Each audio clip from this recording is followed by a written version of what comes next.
Le soleil radieux du Mexique la semaine dernière offrait un contraste saisissant avec les nuages menaçants qui se sont élevés dans le ciel de l'économie mondiale au début de 2016.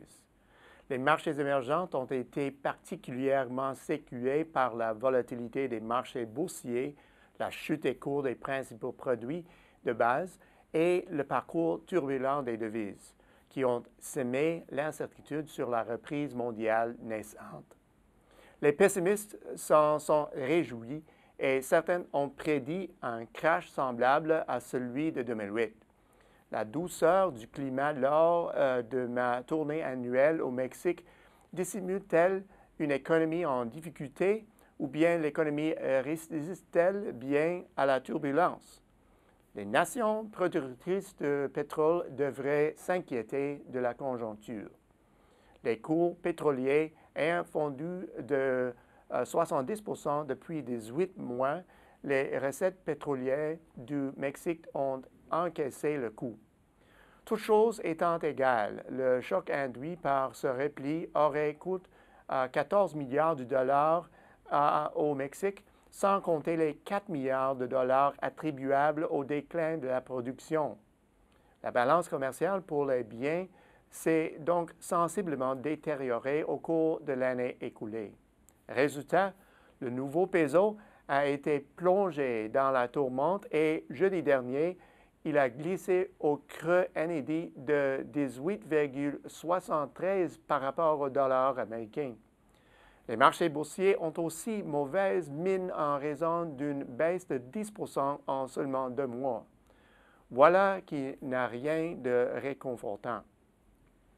Vu l'instabilité des indicateurs, les analystes suivent avec grande attention les mouvements des capitaux. Le Mexique est un marché émergent qui a plutôt la cote.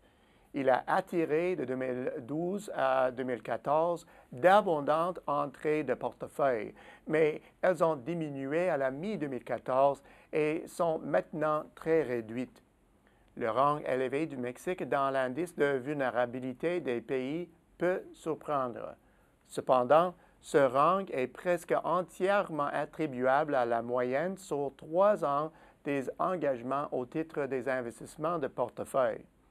La faiblesse persistante sur ce front pourrait accentuer la dépréciation du peso. Les nouvelles ne sont pas toutes mauvaises, bien au contraire. Au Mexique, les données du PIB relèvent que le consommateur est tout sauf morose. Depuis les 3 derniers trimestres, la croissance réelle s'est fixée en moyenne à 3,2 % et les ventes au détail montrent peu de signes d'essoufflement. L'investissement dans la construction privée s'est nettement intensifié en fin d'année avec une croissance convaincante pour 6 des 7 derniers trimestres. De même, les récentes dépenses d'investissement dans la machinerie et l'équipement sont en hausse de plus de 10% par rapport au niveau d'il y a un an. L'activité manufacturière contribue aussi à la croissance et en qualité de baromètre de la santé générale de l'économie, la production d'électricité augmente au rythme de 5%. D'ailleurs, cette énergie est devenue beaucoup moins chère grâce aux réformes. Le secteur pétrolier a sans doute pénalisé les exportations. Pourtant, les autres industries contribuant à 89% des exportations compensent largement ce recul et elles ont porté à 4,5% le dynamisme des exportations totales en novembre 2015.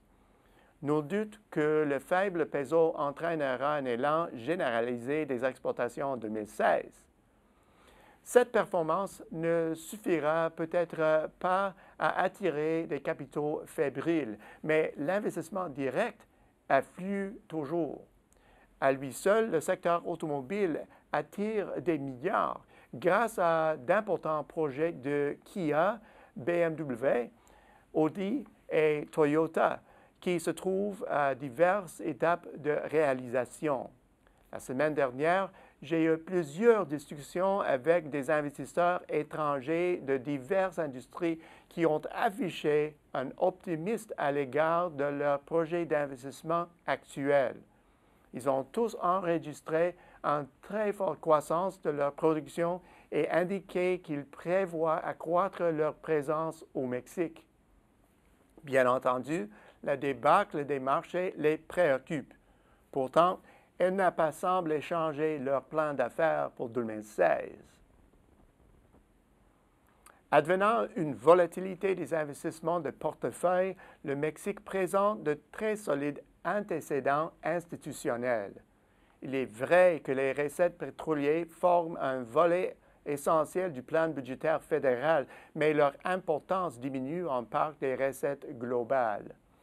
De plus, le Mexique a été protégé des pires effets de la déroute des cours par un programme de couverture de longue date qui assurera un cours plancher d'environ 50 dollars américains le baril cette année. Ajoutons à ce tableau l'impressionnant ratio de 45% de la dette du PIB et les perspectives du Mexique sont relativement éclatantes. Et puis, il y a la politique monétaire qui a permis au Mexique de gérer efficacement l'inflation ces dernières années et qui permettra de cerner les signes annonçant qu'un faible peso ferait monter les prix sur le marché local. La semaine dernière, lors de mon passage dans 3 villes mexicaines, à savoir Monterrey, Querétaro et Mexico, l'optimisme était manifeste. Le Mexique est conscient de l'incidence de la hausse rapide des taux aux États-Unis sur son économie. Malgré tout, les entreprises semblent prêtes à aller de l'avant et les investisseurs étrangers de tout genre semblent donner au Mexique de bonnes notes. Au bout du compte, dans un monde où la volatilité voile les occasions, les perspectives à court terme du Mexique semblent plus favorables qu'ailleurs. Les entreprises et les investisseurs canadiens présents au Mexique ont sans doute une connaissance directe de cette réalité. Ceux qui ont la possibilité de faire affaire sur ce marché devraient en prendre note. À la semaine prochaine, c'est Peter Hall.